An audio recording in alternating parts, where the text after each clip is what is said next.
Hey everybody, Edo here, and this is Tiny Epic Quest by Gamelyn Games and designed by Scott Almes. I backed this on Kickstarter, and the truth is, I don't typically back the Tiny Epic stuff on Kickstarter because if you've seen my Tiny Epic Kingdoms review, I love the games and the design, but I just don't need to have a huge game crammed into a small box. Like, I'd just rather a bigger box and components that don't require such sort of squinting and miniature component management. But despite that, and I feel that way about this one too. Like, why? Like, I'd pay for the big box version of this game. But having said that, and it's even bigger than this. Like, I've only laid out 4 of these cards. You lay out all of them. This game will take over an entire table. Absolutely, this is a big game. But that aside, what grabbed me was the incredible art, design, and Zelda homage that this game is. I mean, homage is a nice word. This game's borderline, like, these items are pretty on point for Zelda. Like, it's a little close, but the art's different and all that stuff. The thing is, so I didn't even read the rules. I mean, Kickstarter, it was just destroying it on Kickstarter, and I was like, I love this stuff. And I like Scott Almes, and Ben Schulman was the graphic designer, and I've played all their stuff. It's always been good. So it was a no-brainer back, and it was like 24 bucks on Kickstarter. I think it's 30 retail. Super important, despite the look and feel of this theme in terms of the art direction and the cards, and even they have the underworld or dark world sort of second type of cards you can play, and it's chock full of gameplay. It just needs to be clear that none of this gameplay has anything to do with Zelda. Anything. There's no exploration. There's no puzzle solving. There's no real story much at all. There's no sort of like interesting combat. So this is not evocative of the Zelda game franchise. It's evocative of the look, feel, classic Super NES Zelda, right? So that's awesome, but the gameplay is totally different. On the positive side, I just want to make that clear so people aren't confused.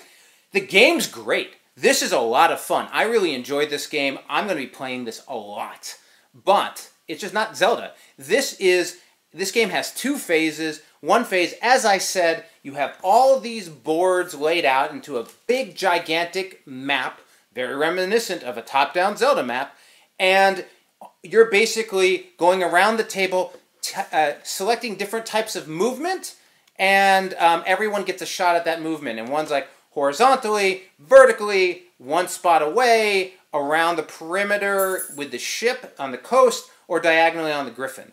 So you have all these characters and your little meeples, and they've got these little item holes we'll talk about, are moving around the board, and effectively you're trying to position yourself for the push your luck evening phase. But on movement, you are either looking to complete movement quests that have your characters in a certain position, or go to a spell location to learn spells at night, go to a temple to work on getting an item to complete a quest, a temple quest, to get an item, which happens in the temples, or to push along your legendary item track. You can line up to fight a goblin, or you can go to these little mushroom buildings to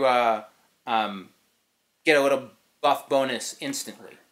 That's really it. It's a bunch of movement. That's the end of that phase. It's really nice. The card selection work, it's super clean and clear. It's got some nice movement. It's like a pickup delivery sort of quest completion Istanbul-ish feel, and it's nice. The cards also, it sort of looks like there's 4 locations, but there's really essentially 2. They're in halves, and that becomes relevant as you move around, and goblins can thwart you, but you just have to play some power. So that's what the day phase is like. At night, what you're doing is you're then pushing your luck. You have power, like magic power, and you have hearts, and you just don't want to become exhausted. So you're staying in the push your luck while it's going along. And, talk about just AAA execution of this, every single component. I mean, it all fits in the box. It's incredible. You have this little, what do they call it? The dice grotto that you can roll into. But one player is going to roll their dice. And effectively, this is for everybody.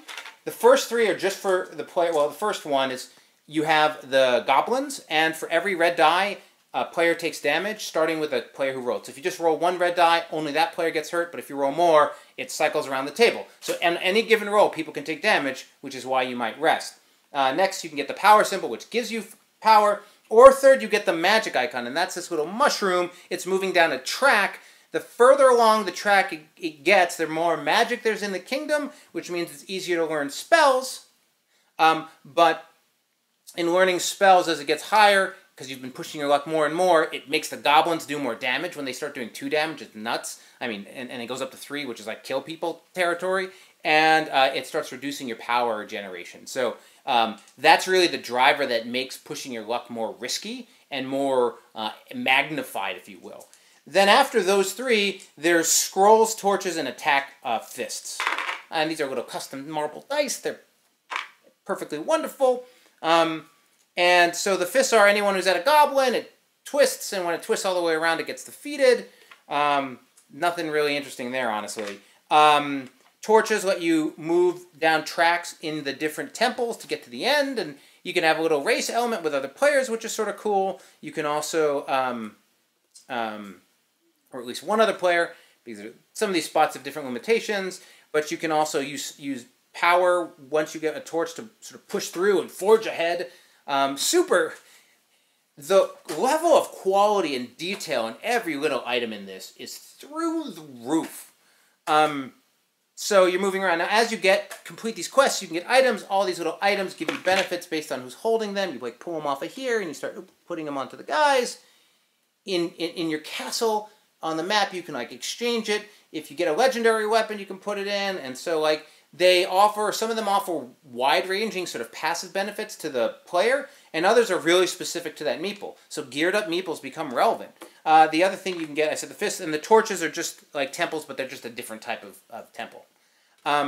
So it only lasts 5 rounds. It's a pretty...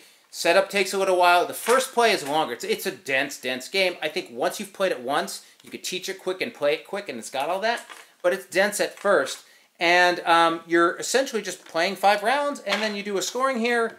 And, it's one of those things where, like, if you don't move down the spell track, you are -4. Or if you complete any quests, -3. Goblins, -2. So you sort of need to do a little bit of everything or go heavy in one. And it really rewards you for going heavy in one. The game ends before you expect it to. So part of it is sort of picking a track and going for it and hitting a couple tactical advantages and going.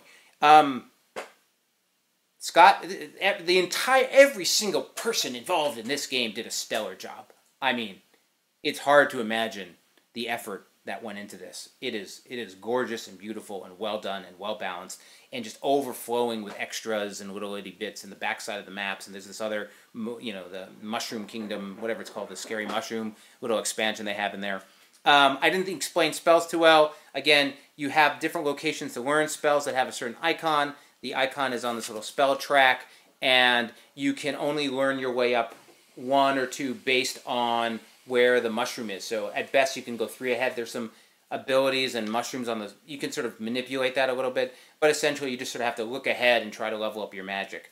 And that leveling up magic gives you more magic power, and leveling up killing creatures gives you more heart points, hit points. So there's a nice dynamic there. It flows and pulls and undulates together. So this is a huge recommendation. I really like it. Just don't come into it thinking you're going to get something evocative of playing Zelda, because it just isn't. If you think you're going to get a nice, movement, planning, push your luck game, you're not going to get a nicer one. I still wouldn't mind a bigger box.